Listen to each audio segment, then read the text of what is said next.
Halo semuanya, welcome back. Apa kabar kalian hari ini? Semoga kalian selalu dalam keadaan sehat, gak cuma secara fisik, tapi juga secara psikologis. Udah lama banget aku nggak upload video, mungkin sekitar sebulan lebih kali ya. But I am back dengan tema yang menurut aku ini cukup menarik dan sangat penting untuk kita pahami. So, stay tune! Oke, vlog kali ini kita buka dengan sebuah pertanyaan. Kalian bisa langsung jawab di sana. Pertanyaannya adalah, coba kalian sebutkan 3 hal yang paling kalian sayangi dalam hidup, yang paling kalian cintai dalam hidup. Dan sekarang coba lihat jawaban kalian. Pernah nggak sih kalian menempatkan diri kalian di urutan pertama, atau seenggaknya kalian berada di urutan kedua atau ketiga? Oke, jika jawabannya enggak, mungkin nggak sih itu berarti bahwa kalian lebih mencintai hal lain daripada diri kalian sendiri. Sebenarnya apa sih itu cinta diri yang sering kita sebut dengan self-love, dan gimana caranya untuk self-love? Jika pertanyaan ini sulit buat kalian jawab, gimana kalau pertanyaannya kita balik menjadi gimana cara kalian mencintai orang yang paling kalian sayangi? Love itu saat kita taking care of our pet, kasih makan peliharaan kita let's say 3 kali sehari, atau ajak dia ke dokter saat dia lagi sakit.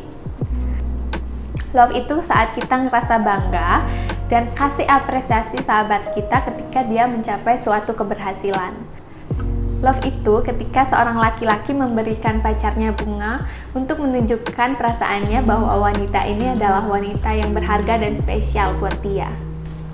Bedanya self-love, kita melakukan semua hal tadi untuk diri kita sendiri. Tapi realitanya kita tidak melakukan hal yang sama untuk diri kita sendiri. Balik lagi ke pertanyaan awal, jadi sebenarnya apa itu self-love dan gimana caranya untuk self-love? Self-love adalah bagaimana cara kita untuk mencintai diri kita sendiri, menghargai kebahagiaan dan kesejahteraan kita sendiri. Dikutip dari Psychology Today, ada 4 aspek self-love yang bisa kita pelajari untuk memudahkan kita memahami self-love itu sendiri. 4 aspek itu adalah self-awareness, self-worth, self-esteem, dan self-care. Menurut aku ini penting banget buat kita tahu dan kita pahami. Untuk kalian yang lagi nonton di sana, please stay tune, don't skip, karena ini penting banget buat kita tahu dan kita terapin dalam hidup. Oke, kita mulai dari self-awareness. Jadi apa itu self-awareness? Atau yang sering kita sebut dengan kesadaran diri. Self-awareness adalah kemampuan untuk memahami diri kita sendiri. Kemampuan untuk memfokuskan perhatian kita untuk melihat segala aspek dalam diri kita sendiri. Oke, kenapa ini penting untuk kita tahu? Karena seseorang yang sudah aware dengan dirinya sendiri, seseorang yang sudah berada di tahapan kesadaran diri, cenderung memiliki kondisi mental yang lebih stabil. Kenapa? Karena dia tahu dirinya sendiri, dia tahu ingin menjadi apa, dia tahu value dan prinsip apa yang dia anut dalam hidup, dia tahu kemana arah hidupnya, dan seseorang yang sudah aware dengan dirinya sendiri cenderung memiliki kepuasan hidup yang tinggi. Berbeda dengan seseorang yang belum mengenali dirinya sendiri, belum sadar siapa dirinya, mereka akan lebih rentan secara emosional, mereka akan mudah membandingkan diri mereka dengan orang lain, mudah iri dengan pencapaian-pencapaian yang dialami oleh orang lain, dan pencapaian tersebut belum tentu sesuai dengan value yang mereka anut. Mereka yang belum aware cenderung memiliki kepuasan hidup yang rendah. Oke, selanjutnya adalah self-worth. Apa itu self-worth? Self-worth adalah keyakinan yang dimiliki seseorang mengenai dirinya sendiri. Self-worth yaitu ketika seseorang merasa berharga terlepas dari semua pencapaian atau kualitas yang dimiliki oleh dirinya sendiri. Sebenarnya, seseorang tidak perlu memenuhi kriteria apapun, standar apapun untuk merasa dirinya berharga. You will never feel that you are worth enough if you keep compare yourself with others.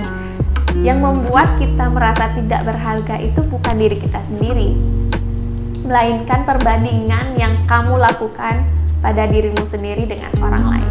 So please guys, stop bandingin diri kalian dengan orang lain, karena hal itu cuma membuat diri kalian selalu merasa kurang dan perlahan akan mengikis kepercayaan diri kalian. Please treat yourself like someone who you love. Perlakukan diri kalian seperti kalian Perlakukan orang yang paling kalian sayangi dalam hidup. Selanjutnya adalah self-esteem. Berbeda dengan self-worth, self-esteem lebih terikat pada kualitas dan pencapaian seseorang.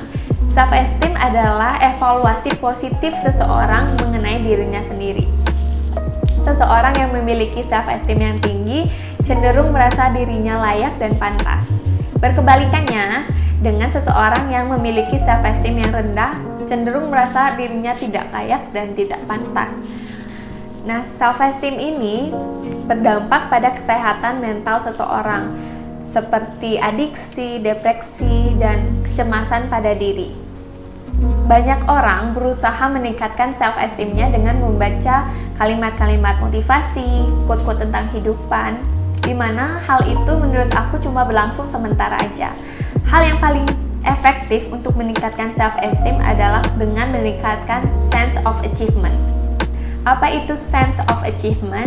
Sense of achievement adalah kepuasan atas suatu pencapaian. Nah, pencapaian ini nggak mesti hal-hal besar kok. Kita bisa mulai dari hal-hal simple yang kita rencanain dan berhasil kita lakukan. Misalnya seperti kita buat financial plan selama sebulan, jogging tiap weekend selama sebulan, atau ikut kegiatan amal atau volunteer selama sebulan. Hal ini kita lakukan agar kita merasa memiliki peran. Ketika kita merasa memiliki peran, kita akan merasa bermanfaat dan berguna gak cuma untuk diri kita sendiri, tapi juga orang lain. Nah, di situ, maka sense of achievement kita akan semakin meningkat. Dan otomatis self-esteem kita juga akan semakin meningkat. Selanjutnya adalah self-care. Nah, self-care ini adalah hal-hal yang kita lakukan untuk nge-recharge diri kita, gak cuma secara fisik, tapi juga secara mental. Nah, banyak orang yang memahami self-care itu cuma terkait tentang fisik. Self-care itu nggak cuma tentang fisik, nggak cuma tentang makan makanan sehat, olahraga teratur, tidur cukup, perawatan klinik, atau masih banyak lainnya. Tapi self-care ini juga ada aspek-aspek lainnya seperti aspek sosial, di mana kita membatasi diri kita dari pergaulan toksik dan bergaul dengan orang-orang yang membawa pengaruh positif untuk diri kita sendiri. Aspek lainnya adalah aspek mental, di mana kita ngelakuin apa aja yang kita suka untuk nge-recharge mental kita sendiri. Misalnya ngelakuin hobi seperti mancing, baca buku, nonton film, dengerin musik yang kita suka. Lakuin apa aja yang kamu suka yang akan membawa pengaruh baik bagi kesehatan mental kamu sendiri.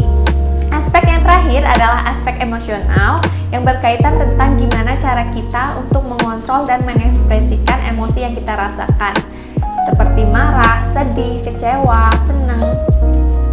Menemukan cara yang tepat untuk mengontrol dan mengekspresikan emosi kita sangat penting agar nantinya tidak menimbulkan akibat destruktif atau kasarannya menyakiti diri kita sendiri. Nah, 4 aspek tadi adalah konsep dari self-love.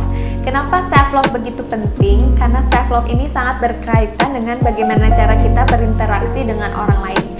Ketika kita belum self-love, kita akan selalu merasa kosong, selalu merasa tidak berarti dan tidak berharga. Karena kekosongan ini, kita akan cenderung mencari penerimaan, pengakuan, validasi dari orang lain yang tidak kita bisa dapatkan dari diri kita sendiri. Nah, karena itu, kita cenderung selalu ingin diisi dan diisi. Ketika seseorang mengisi kekosongan tersebut, kita dengan mudahnya akan menerima dia dalam hidup kita tanpa mempertanyakan kelayakannya. Berbeda dengan orang yang sudah self-love, orang yang sudah self-love akan merasa dirinya penuh, akan merasa dirinya cukup, sehingga dia akan berusaha membagikan cintanya kepada orang lain. Orang yang self-love cenderung merasa dirinya adalah orang yang pantas dan berharga, sehingga ia cenderung memiliki orang yang memperlakukan dia secara layak dan berharga sebagai pasangannya. Jika seseorang memperlakukannya secara tidak baik, dia cenderung memilih untuk keluar dari circle itu. Kenapa? Karena dia merasa berharga dan dia merasa tidak layak mendapatkan perlakuan yang tidak baik. Berbeda dengan orang yang belum self-love, orang yang belum self-love cenderung merasa tidak berharga tanpa orang yang ia sayangi. Sekalipun orang yang dia sayang menyakiti dia, ia cenderung untuk memilih menutup mata atau merasionalisasi kesalahan pasangannya. Nah, hal ini yang menyebabkan kenapa orang yang belum self-love sangat kesulitan untuk keluar dari toxic relationship.